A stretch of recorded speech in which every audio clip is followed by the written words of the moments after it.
We play Kentucky this weekend.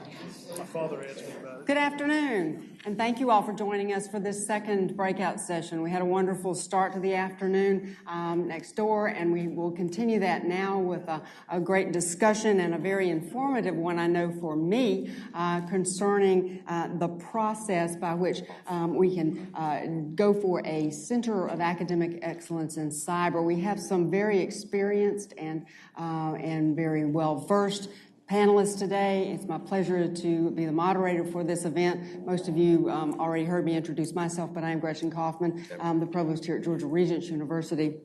And then to my immediate right, we have Karen Lishner, who is the CAE National Program Manager for the National Security Agency. She was, I think, recruited out of college by the NSA and has had a great career there and really can tell us, I expect, everything we need to know about what it takes to be a CAE. We also then have next door to that Dr. David Dampler, who is riding high at this point because he's a Mississippi State guy, for those of you in the college football arena, but also brings years of experience as a retired Army automation officer of several decades and is now a professor of computer science and engineering at Mississippi State, as well as the director of the Center for Computer Security Research in the National Forensics Training Center.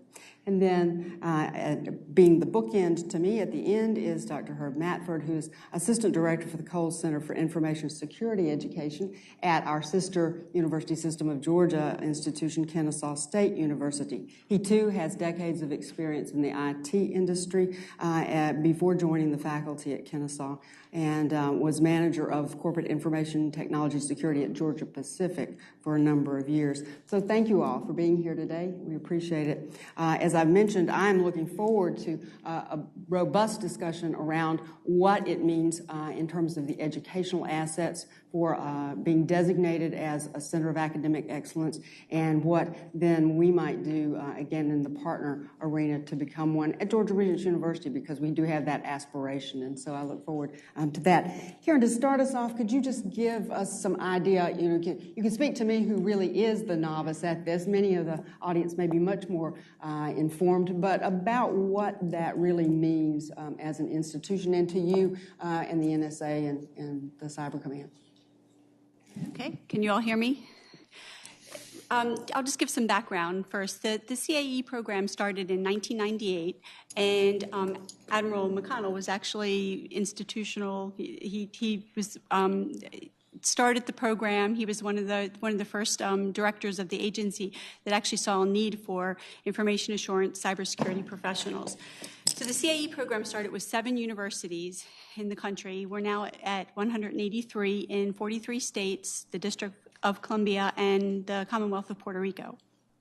The basis behind the program is to encourage cybersecurity education in 2-year schools, 4-year schools, graduate-level institutions, and there's research institutions that do higher-level research.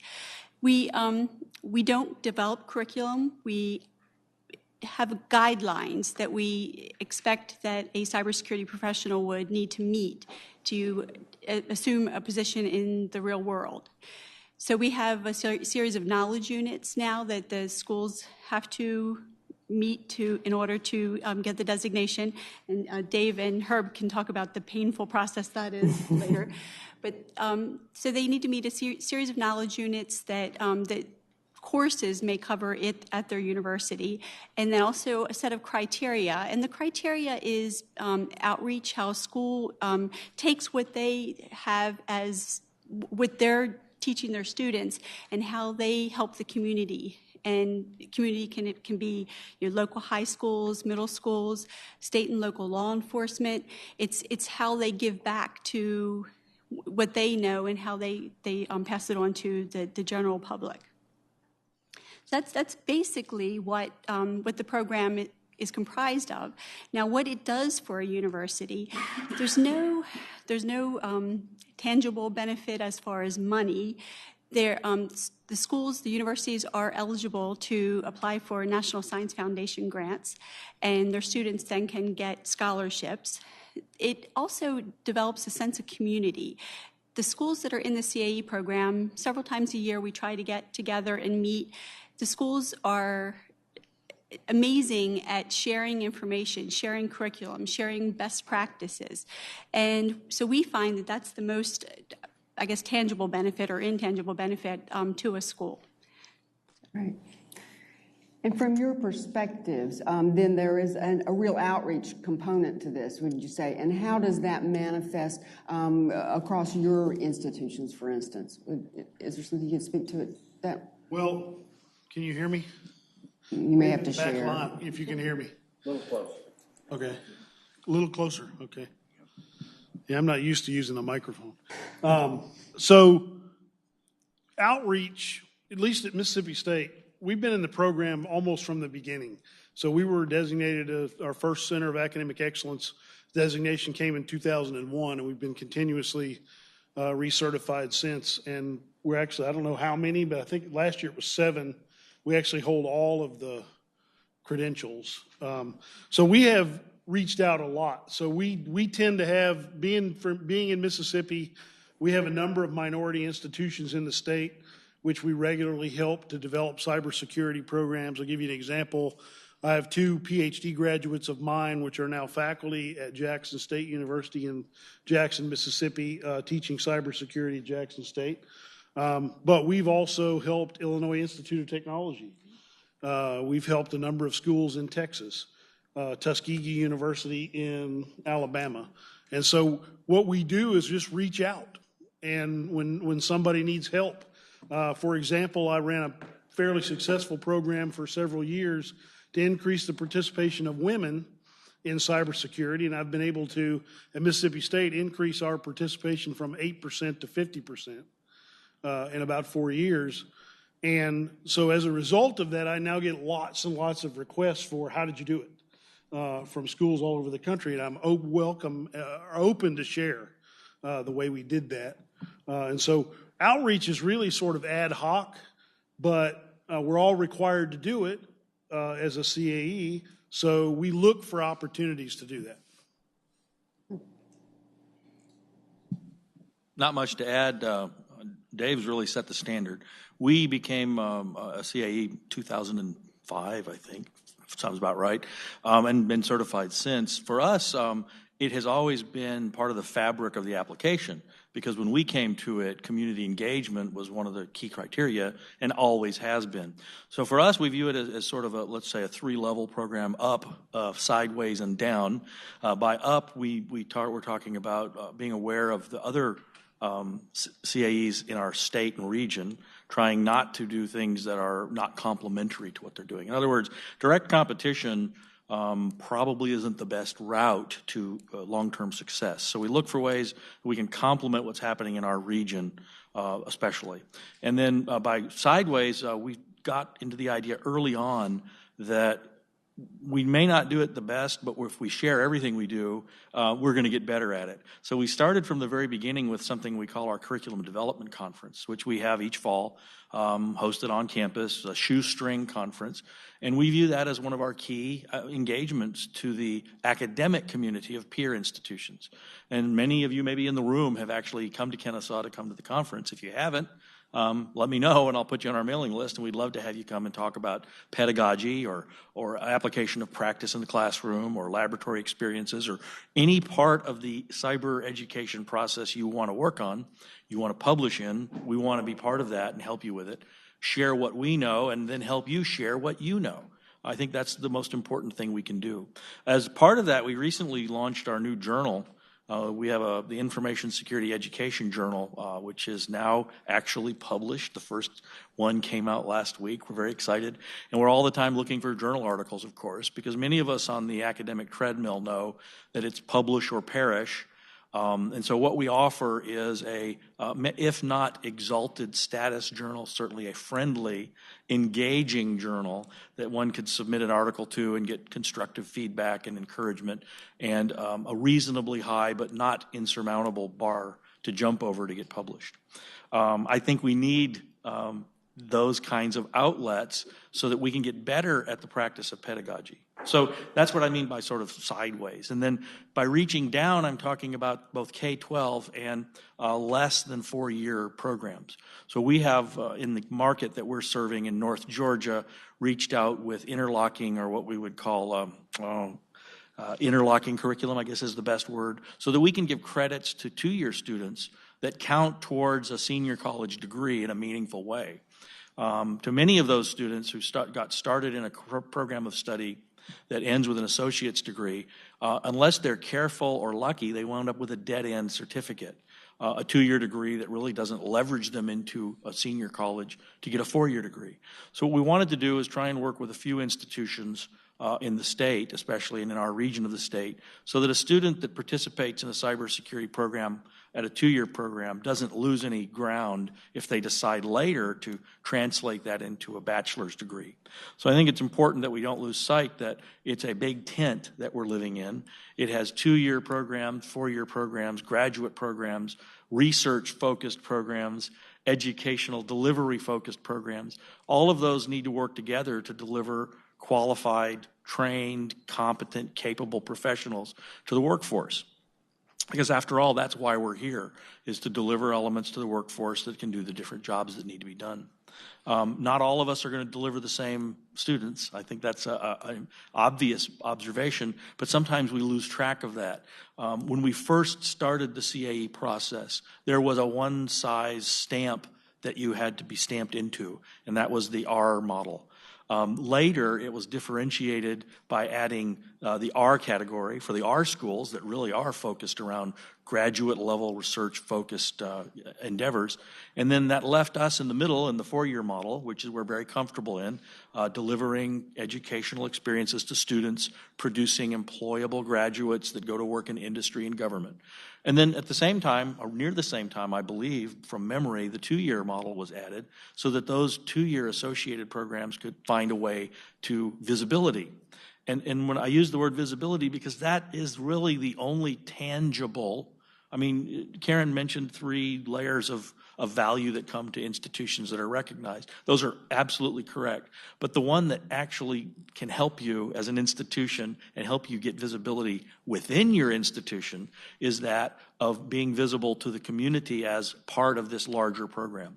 I can't tell you the number of students. I've gotten phone calls from their parents or emails from the parents or students that say, I saw you listed as a CAE, now I'm interested. Come on, once we look under the covers, we know that the fact we're a CAE really has less to do with the fact that we're excellent and more due to the fact that we filled out the paperwork and got declared to be excellent. That's the reality. Is there are a lot of excellent programs that don't bother to do the paperwork. I'm sorry that they don't see the value, but that's their issue. Now, I have colleagues in the room, and we've talked about this. Their institutions have chosen not to support the application for a Center of Excellence. That is their loss then, because then the organization, the institution, loses out on that opportunity for all the benefits that Karen listed, plus that one of being visible to potential applicants and, more importantly, visible to our funding sources within the state, because all of us, many of us work for state-supported programs, and that visibility and that capture of mind share amongst decision makers and policymakers becomes critical. So if nothing else, the CAE designation makes you visible to policymakers that make decisions about your fate, and I think that alone might be worth it. When you couple that with these other aspects of improvement or value proposition, plus the fact you become visible to candidate students, I think it makes it worth the effort. I've had some hallway conversations with colleagues that are at CAEs who have brought up the issue of not reapplying. They don't see the value proposition. It's a lot of work for a little benefit. At the end of the day, Kennesaw State and many others have made the decision it is worth the effort to get this designation because the value proposition is there if you structure your programs correctly. Thank you. Let's talk more a little bit then about that effort, because you mentioned that it is a choice, and some with very good programs choose not to go to attempt a designation. What sort of effort goes into it? What are some of the challenges of achieving that designation, and why might an institution choose not to? I'll let the gentleman answer that, since they're the ones that have to go through turn, the Dave. painful process. So, all right, that's a really good question. I can tell you that one of my prime motivators for continuing to go through the pain is I don't want to be the guy that let it go. There's that. So, but it has been always and continues to be a rather painful process. In the beginning, And what does that mean? There's different levels of pain. it's a very time-consuming process. So, because there's no money that directly comes from the program, you know, we in academia, we teach and we do research. And if you bring in money to do research, you get to do research more. Otherwise, you teach more, right? And so that's the way it works in academia. This is a very, very intensive time commitment to do it with no monetary reward. So you don't get the extra time, you have to do it on your own time, basically. And I'll just give you an example. In the beginning, when the program first started, you had to map, the first step was to map your curriculum to a set of national standards. And there was the standard 4011, the STISI 4011 was the primary. Everybody had to map to that, and then you could pick one other standard to map to. We at Mississippi State eventually mapped to 4 of the national standards, but the 4011 probably took 200 man-hours to map just 4011. And so once you've gone through that process, then you had to go through the application process, which probably took another 15 or 20 hours if you met all the requirements, right? So if you didn't meet all the requirements, you had to maybe start programs or initiate things at the university in order to make the grade. Last year, the process changed, and we had hoped, many of us, that the process would be less onerous. However, it was not much less onerous. So again, and we are usually very thin at the university, so 1 or 2 people are doing this. So it took me quite a long time. As a matter of fact, I was blessed with a couple of extensions, thanks to Karen, to be able to finish my application again, because I didn't realize start going in that it was going to be as onerous as it was. But it took quite a few hours to get the paperwork done and all of that. So I want to make a comment. Again, something Herb said. It is worth it, and it is. Although there is no money directly involved with this process, as a result of being a CAE in 2001, we got a National Science Foundation scholarship program, and we have been continuously awarded the scholarship program. I think I'm on our 5th scholarship program now, and so we have graduated in excess of 130 students that have gone to work for the government in cybersecurity roles. And right now I have 27 active scholarship students on the Scholarship for Service program. And that program started out as an $850,000 grant, then $1.5 million extension, then another $1.5 million extension, and then about a $2 million extension. In my last grant that I got in 2010 was for $4.4 million from the National Science Foundation.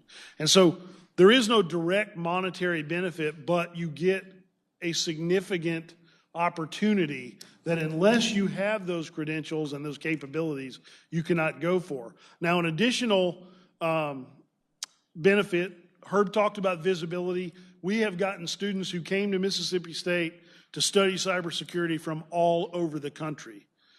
And they'll call up and find out about the program, and then they'll come to Mississippi and study cybersecurity or computer science and computer engineering and those things and go through the cybersecurity program. But the other thing it's done is it allowed us to build a capability at Mississippi State, and where we grew out of a computer science program that was a relatively unknown computer science program. The cybersecurity program that we built at Mississippi State has brought the computer science department to $10 million a year in research expenditures. And now Mississippi State, one of its primary research focus areas, strategic goals, is in cybersecurity. That would never have happened if we had not built the infrastructure from the CAE program from the very beginning. Thank you. I wanted to go back to just something that you, I think, Herb, had mentioned earlier when you said that you thought now you had all 7 levels of certification, or was that? No, speak a little bit more about what. There are 3. Okay. So the first credential that became available was the Center of Academic Excellence in Information Assurance Education. And that one became, I think the first schools were designated in 2000, right? 99. 99. Okay, we were actually designated in 2001 in that program. And that basically said that you had the capability and the courseware, the curriculum to train to a standard which said that a student who graduated in your program, got their credential, could go to work in the federal government as a cybersecurity engineer without having to go through the additional certification and all of that. So that's what the first CAE credential was. In 2008, the first year the schools were designated, and Herb mentioned this, the Center for Academic Excellence and Information Assurance Research. And those schools were specifically called out as schools who produced PhD level graduates in cybersecurity fields. And so there were, I think, 20 the first year, and we're up to what, 50? 60. Now? 60? Mm-hmm. Now, and we just went through redesignation this year to be redesignated as a Center of Academic Excellence for Research. I'll give you an example. We graduated between 2007 and 2013. We graduated 14 PhDs in cybersecurity fields, and about half of those are now faculty in other universities around the country, and the other half work either for the government or for industry. And then the last level is a new one that started in 2012, and that's the Center of Academic Excellence for Cyber Operations, which is primarily directed at producing graduates which will go to work in the Cyber Command. Correct. Yeah. Right, and so the goal of the cyber designation is to produce graduates who will work directly go directly into employment for the Cyber Command. And so there are 13 of those schools so designated now after 3 years of designation. And so what I mentioned is that we're one of very few schools that have all of the credentials. Okay. Except for 2 years, right? Except for 2 years. We don't have a 2-year designation, but that's a little difficult. Right, exactly. And the cyber operations it will be a smaller pool of schools because it is a very, focused designation.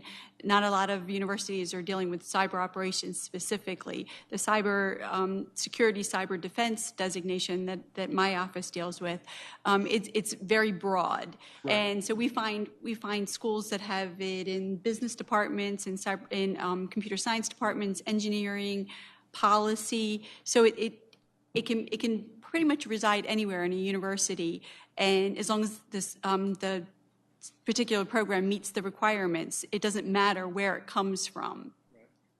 Is there a preponderance in one area or another across your 198? Or I'd say the majority do come from more computer science-related curriculum, just because of the nature of this cybersecurity or cyber defense realm. But we do find a lot in business, in finance. It's huge now with the banking industry. So I think it's really taking off and moving into other areas. We mentioned redesignation or recertification. Is that an annual event or Yeah, that's every 5 years. 5 a years, school. okay. Yeah, So goes through. the big pain is only every so often, 5 years. Right. Well, it used to be 3 years. Okay, so that was an improvement then of the new Pain a little by process. making it 5 years. Yeah. That's great. So in terms of just the organizational structure, again, I'm just trying to get a feel for some other maybe best practices and the incurring costs in terms of what it is both to stand up a Center of Academic Excellence or be designated as such, but then what the ongoing costs you would see directly attributable to it, understanding that you're running the academic programs in any case. Do you all see, and you may have a broader feel, so I guess I'd go first to you all individually and then try to get from Karen some broad strokes for an institutional commitment. Yeah, I'll start and we'll just pass it down. In terms of the startup cost, which Dave touched on, you really are looking at a significant manpower output to get all the documentation done. That's assuming you have everything in place that you need to apply. Programmatically and community engagement-wise. Right. If you don't, you wind up having to document proposed things. That is kind of a recognized process that, yeah, we're going through the application process. We're not quite up to snuff on X. Let's stand up something that meets the outline of what X implies, and then we're going to commit to operate this for a period of time, and then we will submit it as an application sort of on spec, if you will. And so that adds a lot of time and complexity if you're not able to just simply take and document what's present, okay? So assuming you have everything present that you need and then documenting it, you have that startup cost. Ongoing cost, you really don't have much direct expense to look at until redesignation time comes, unless, of course, you choose to become fully engaged in the process, grasp the nettle, drink the Kool-Aid, and get all the way in which case you're going to have 2 or 3 trips a year for 1 or 2 staff to participate in meetings that talk about procedural issues, meetings that they call the colloquium. If you want to become engaged, you need to set aside sufficient funding for travel and time released for people to go to these events, to become engaged with their peers and to become fully immersed in the culture of the CAE environment. If you're not willing to do that, if you're going to shoestring this to the point you're not willing to fund the follow-on activities for the 5 years you are a designated Center of Excellence, I'll ask the question, why would you bother? Because if you're not going to do the work and fund the activities that give you the value, you probably are missing the point about why you'd want to be a CAE to start with.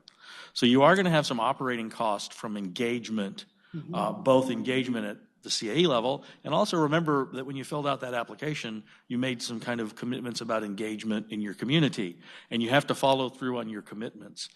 Even if that's not convenient, even when staffs change, people take new jobs, people leave, new people come that don't have the same skill set, you have to have the ability to follow through on the commitments you make. I think that's important to note. Ditto, no. So the real cost, as I said before, is in manpower and time.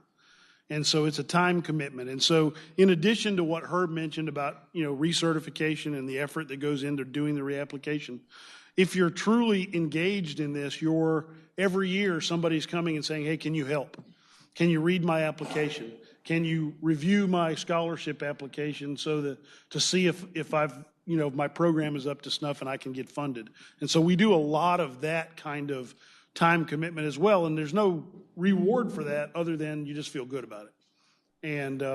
And so I think that the schools who truly are centers of academic excellence are willing and able to provide that kind of assistance and to give that time commitment that's required in order to do it. And like I said, it is significant. I have personally been blessed because I've had enough research funding that I've never had to teach more than 1 class since I started doing this about 8 years ago. So I haven't had the problem of having to work so hard that I can't commit the time. But I've got other commitments as well. So, but it is significant, and but it's worth it. Let me chime in just a bit. I think it's worth noting if you're an administrator working with faculty on this, you're probably looking for an application, at least 1, maybe 2 semesters of release, right? So almost a year's worth of release time with 1 class. would probably be about right if you want to do a good, thorough job. And then ongoing, for instance, at our institution, we run our outreach through the Information Security Curriculum Development Conference. That's a lot of work. And then we also do our journal for dissemination, and each spring we do our cyber defense competition as a part of our documented outreach and engagement. Those activities come right out of the skin of the faculty without release time, and we like to make sure that administration knows that and make sure that documenting those and including them in your performance evaluations is part of your institutional strategy, so that faculty feel like doing it doesn't take away from what they're evaluated on when it comes time for promotion. So if a faculty member has to be asked to spend 40, 60, 80 hours in a term to do a project to support the conference, they know that those hours are invested and evaluated on performance equivalent to maybe a research article or perhaps some kind of service commitment that they're expected to perform. If you don't build evaluation criteria for performance into your institutional culture, you're going to wind up with an atmosphere and a climate in a department where nobody wants to do these kinds of tasks because they are unrewarded. And do you have other insights from what you know around the country with other centers? Not really any more than what Dave and Herb just talked about. We don't charge anything for application, which I know some accreditation boards do. We are a recognition program. We don't accredit anyone. We designate that you've met the criteria. So we don't charge anything for looking at your application, for visiting your school if you want us to. So any costs incurred are at the university level, just in manpower and any resources that they might need to use. Karen, could you talk to us a little bit about a typical, there may not be a typical one, but at least a representative timeline for a process, an institution, say, that begins that? And I know different institutions will be starting at different points with respect to their programs and the maturity of programs that they already have or don't. But just your interaction and sort of how that process works over time. Well, you hit the nail on the head as to how mature the program is. If a school comes to us with interest and they already have a program in place, then it's probably like a 4 to 5 month process. They'll get an account in our system. They start to take their courses and map it to the knowledge units and then gather all the information for the actual program criteria. So it can be a few month process. We've seen schools take longer just because they need more help with curriculum. We have some other resources available through a National Science Foundation grant that they've given to, they're called ATE centers. And those centers are, one of the biggest ones is CyberWatch. And CyberWatch, because they've gotten this National Science Foundation grant, they've developed curriculum that they will freely share with colleges, universities, two-year schools. And so if a school has a need for a hole in their curriculum, they can go to CyberWatch, and CyberWatch will help them develop a course for that. Thank you. Sort of looking into the future, and I think first maybe start with you, Karen, on this too, just to see where the designation you see for the future going, and then also would ask from the director standpoint at your institutions, maybe where you'd like to see it going. What do you think the future holds with respect to centers of academic excellence? New designations, different tiers, where do you feel like the crystal ball is showing you? And then again, from the director standpoint, where would they recommend the future goes? We see it continuing to grow. We have 183 schools now, right, that are designated at this moment.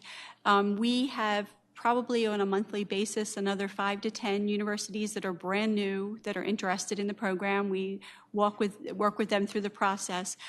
I personally would like to see some other levels within the types of designations. We found recently that having a 4-year designation, they're called for 4-year schools, but that's really a misnomer because a 4-year is an undergrad and then you go on to a master's program.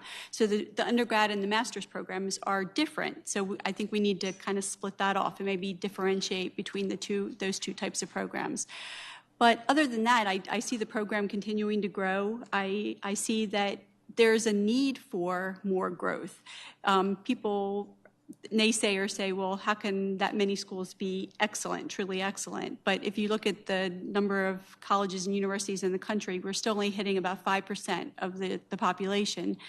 And to be able to draw the students, the new professionals in the field, we do need to get coverage across the country. Dave, do you have anything you'd like to, on your wish list, so to speak? I don't know about additional designations. I don't want any more work. Thank you. But I will make the comment. The program changed significantly this last year. So instead of now getting a credential in a Center of Academic Excellence and Information Assurance Education, you now get a credential as a Center of Academic Excellence and Information Assurance / Cyber Defense Education. And the knowledge units that are required to be mapped to in a curriculum now are much more technical than they used to be, which in my opinion is a very good thing. It was a very good move because now you don't have programs that really don't do any cyber defense getting designated as centers of academic excellence. Now you actually have to show that you can teach technical subjects. And so I think that's required. The other thing about the new program that I really like, which does what Karen was talking about really, is that now you can get special recognition. So for instance, Mississippi State, we have a particular capability in digital forensics. We have a particular capability in critical infrastructure protection. And so we can, I didn't this last year because of the time, but I could go in and submit additional documentation to get a, what do they call it, flag? Yeah, well, you get a separate certificate. Yeah, it's a separate certificate for an additional skill. So you can add. So if you have a school, for example, like Dakota State, which is a very good school in the finance industry, they have a lot of interaction with the finance industry. They can get a special designation that recognizes their capability in that industry. And so if you have a particularly, let's say that you work with, I don't know, the aviation industry, right, in the security in the aviation industry, you can build a credential in that to get recognized in that capability. And so there are a lot of specialty areas that a school can apply additional documentation, get an additional level of credential, which attaches to the original. So you still have to have the base one, but once you get the base, you can add a number of other capabilities out there. Yeah, and that is something that we've found with students coming in. We've had a lot of inquiries, which schools do this? And we haven't gotten far enough along in the process to be able to point out that these are the schools that are digital forensics experts, and these are the schools that have a different focus. So we do think that that's going to be something that'll be really beneficial to the schools in the long run, to students coming in, to recruiters looking at the schools that may be hiring those specialized skills. I think since this is future-oriented, I'm going to offer some constructive criticism maybe. We noticed that while at the top level, when we talk about designations and specialty skilling, the acknowledgement of the fact that this is a big tent, which has both computer science-driven programs. I come from information systems. There's IT-focused programs that have a role at this that should be at the table. While at the top level, we acknowledge that, and that's part of the process, in the details of the application, many times the verbiage, the terminology, the setting of expectations comes from a purely computer science perspective. And your point is? And his comment was, and my point is that while that is excellent and easy to react to when you're a computer science program, when we want the tent to get bigger and we want to reach out to information systems programs, it shouldn't require the applicant to add additional layers of justification in their response to make certain that the reviewer gets the full picture and understands that, yeah, we don't call it X, we call it Y, but it means the same thing. And so to accommodate the reviewer pitfalls, an applicant who isn't a pure play for computer science may wind up having to hire an interpreter to help them understand the criteria and then to write a response that technically meets the criteria and is also truthful to what the program is offering as its entry. So that's my only criticism, is that I think that we talk about a big tent from the top. The program acknowledges it's a big tent with all of these different places to play, but sometimes in the details, it looks like a computer science play. And even though we know cybersecurity has a lot of computer science elements and requires a technical approach to solve it, not every single technical approach comes from the computer science pedagogy. Okay, I want to make a comment. I agree wholeheartedly with what Herb just said. But he did bring up a point. It was something that I forgot to mention. One of the things that we've sort of argued for a number of years is that there be a peer review process in this application process. And so it ought to be the situation where instead of having only government people who evaluate Kennesaw's program, that maybe we have other peers that have been designated go and visit and actually can do things like verify that what they say they do, they actually do, right? And that if there's some interpretation necessary, that people who actually have the skill to be able to make that interpretation can make that interpretation. And so that's something else I would like to see. Now, I will acknowledge what Karen will probably say, is there's no money in the program for that. That's an expensive infrastructure. So it would be a situation where peers would have to agree to spend their own money to do that. Or do an application. And some could do that, some could not.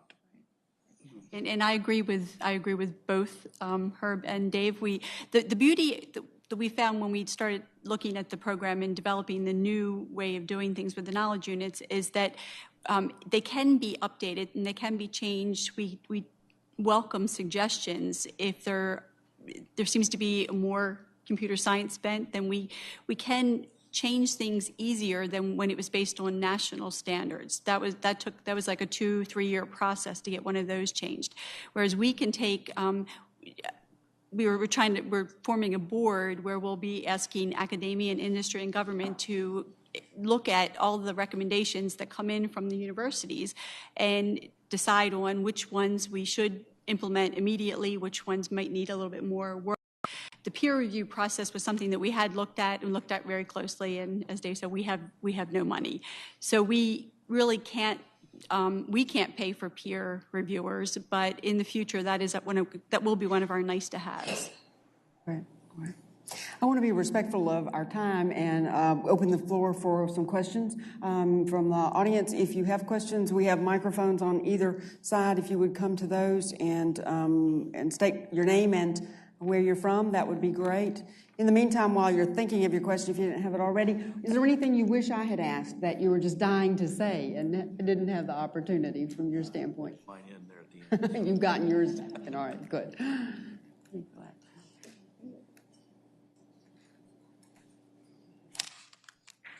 Yeah, I had two simple questions and one difficult question. The first two simple questions are, Can you tell me who you are first? Oh, I'm sorry. I apologize. Bill Lawless from Payne College.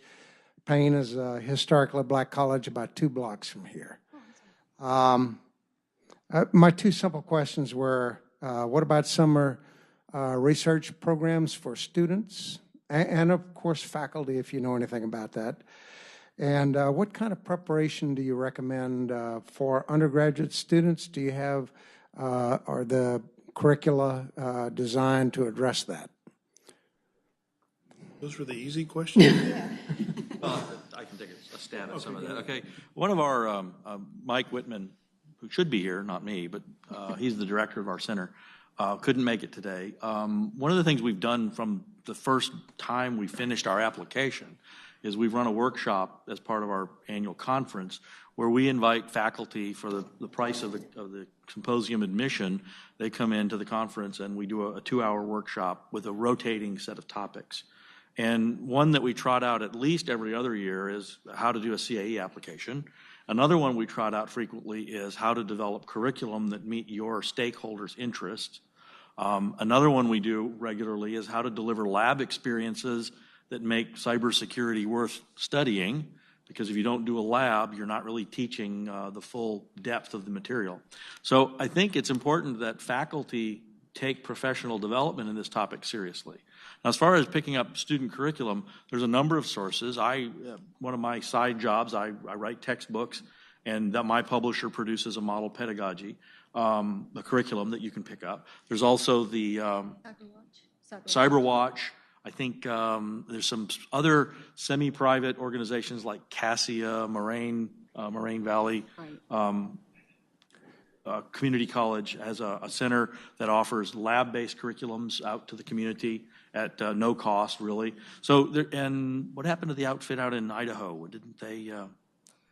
Who was that? I'm trying to remember his name. You don't want to bring that up. Don't want to bring that up today? Okay. But there are a number of public open sources for all of this. Thank you. What about funds for students during the summertime? Well, there are summer camps. Actually, there are some schools in the CAE process that apply for and get funds from the National Science Foundation or the old IASP program to run summer camps for students, summer experiences. For example, we have run research experiences in the summer for students for about 5 years in a row now. And I've got a grant in the National Science Foundation right now to continue running those research experiences. But we're not the only ones. There's a lot of schools around the country that do that. And so if you're interested in those opportunities for your students, you can probably find out from the National Science Foundation best who is running those programs in a particular year. Karen and her office might know some of that, and so you could ask them as well. The other thing I wanted to point out, and Herb mentioned lab experiences. There is a program in the country called RAVE, R-A-V-E. I don't know what it stands for. It doesn't really matter. But it's run out of the University of Alaska at Fairbanks. And they have a system of servers around the country that are offering up virtual machine exercises, lab exercises and things to schools that don't have a lab that want to be able to provide realistic lab experiences for their students. You can go to the RAVE and download lab experiences on a range of different topics. And Dr. Karen Nance and Dr. Brian Hay are the ones that run that program out of the University of Alaska at Fairbanks. And so if you can't get a hold of them, just send me an email and I'll try to get a hold of them for you. Thank you very much. My difficult question is, how in the world did Mississippi State get to be at the top of the football world? I did open that one, didn't I? Okay. No religion. Football is a religion in the SEC. You realize that, right? I had absolutely nothing to do with it. So Question up I here. can tell you. But we've been working at it a long time. So in an area, my name is Bill Dorland, I'm the University of Maryland. In an area that's rapidly growing, there's no rule that says the funding that's available for research will match the funding that's available for scholarships for students, will match the funding that's available from the university to start a program. And so one of the things that I face is I've got too much money for scholarships relative to the money available to run a program. And I'm wondering how does that smooth out over time, or any hints? Okay, are you talking about the amount of administrative money that they provide you with the scholarship program? That is one element of it. It could also just be matching money from the university once It's you get another an award, one of those. but these are tricky things. Yeah, that's a tricky question. It's one of the other aspects of being a CAE and running a scholarship program that is basically you come out of Hyde. The system is better now than it used to be. The way the administrative costs used to work in the SFS program was that you got a percentage, I think it was about 5% of the tuition costs that were afforded to the university. So, for example, if you were George Washington University and your tuition was $30,000 a year, then you got $6,000 per student to administer the program. Whereas if you go to Mississippi State and the tuition is $6,000 a year, you got about, $300 a year per student, right? And so it's changed now, so it's a flat kind of a fee, but it's still not enough, as you probably know. And so it requires that the administration recognize the role that the program is playing at the university and to give up some free time in order to do that. And so it takes a recognition from your organization, in your case, University of Maryland, to recognize that it's worth your time to do that. Thank you. Hey, Herb, I told you I'd ask a question. Anyway, I'm Frank Katz. I teach IT and cybersecurity at Armstrong State in Savannah. And 6 years ago, I started the mapping process. And because of various political infighting, we were going through getting a new president and such, and we didn't have that person yet. The funding for course release was squashed. So I didn't continue with it, and I got about 60% of the work done. Have the mappings and all the other process changed significantly in 6 years that I'd have to go start again at zero? Probably. That's not a good laugh. Yeah. It's different. Right. It's different now. So the mapping used to be courseware to the national standard. In the last 2 years, it's changed now. You're mapping your courseware to a set of knowledge units. Now, I would tell you that the big difference is now the mapping is not triple, right? I mean, used to when you were doing the 4011 standard, you had the basic, regular, advanced, and in that would ask a question: do you do certification and authentic or accreditation? Do you supervise certification and accreditation? Do you teach managers to understand certification and accreditation? So there was like 3 or 4 questions for every topic in that mapping. That's not there anymore. So now you're just mapping a specific knowledge unit to a course or set of courses, and you have to provide the textbook and the assignments and that kind of stuff. But it's less of a process. Okay. But it's still a process. Because it was a big process then. One last question, and then we are going to have to wrap it up for the next session. Hi, my name is Onyeka Ezenwoye. I'm with the computer science program here at GRU. I was just wondering, in your application review process, what are some common things that would prevent an institution from getting the designation? Well, one of the biggest, I guess one of the biggest hurdles maybe is just just covering the knowledge units in the courses that you have, and just some of the criteria that we were looking for: a strong school that has a strong outreach effort. We're looking for that you have enough faculty, that you're producing students, that the faculty has research or books. There's a lot of criteria to really look at closely. If anyone has any questions or you want some guidance, you can contact our office. I can give you the email address. We will try to walk you through the process so that we want people to have a successful application when you put it in. And once you submit an application, it's not a done deal. We will go back and ask questions. If you misinterpret a question, or sometimes our questions aren't worded perfectly. They make perfect sense to us when they're being written, but then when a school comes in, they're giving us an answer, we're thinking, oh yeah, I guess you could have taken it that way. So it's not a done deal. We will go back and ask for clarification. So we welcome any questions anyone has. We'll guide people in any way we can. We existing CAEs also are always looking for outreach opportunities to help new schools get into the fold. So I will volunteer Mississippi State, and I'm sure Herb would volunteer Kennesaw State to do the same thing. So if you have questions about your application, feel free to ask. No question. I think I want to just chime in. I think the point you want to remember is that the application process, the review process, the designation process is simply to make sure that it's not one professor teaching one class with one administrator acknowledging one professor in one class and claiming that makes you a center of academic excellence. They want to look for a program that's established to deliver the courseware that makes future professionals with a staying power and an engagement. So if you keep that in mind, it becomes a lot easier to find ways to document that. If that isn't true, you don't need to be making an application. But it doesn't have to be 10 either. Right, it can't be one, but it doesn't have to be 10. Yeah, so we only have about 5 right now. We've been doing it for 15 years.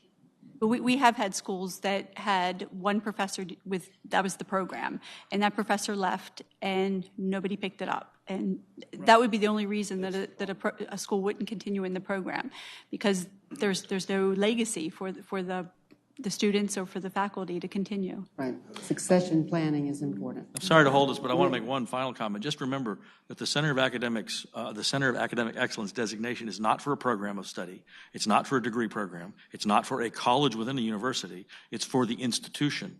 So you have to take an institutional viewpoint on the entire application and the number of faculty, the number of programs, where the courses are.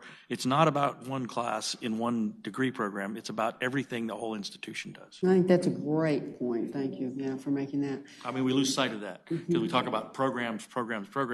It's not. The designation is to an institution. Right.